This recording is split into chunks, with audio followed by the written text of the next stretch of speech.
పరివాణ్ణి కోరా నువ్వు కావాలని, నాలోని ప్రేమని నీకే అందివ్వాలని, నీతో ఈ జన్మని గడపాలే సతీమణి.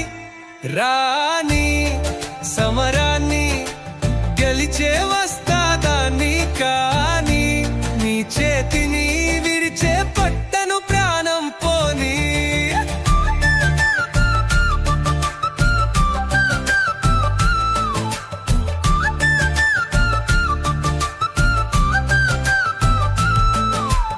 ఆరే నూరవని ఈ లోకం ఒకటవని, సుందర దేనికని ఓ ఉద్యోగం రాని, వేనే నీవాన్ని నేను చేసుకుంటానా దాన్ని.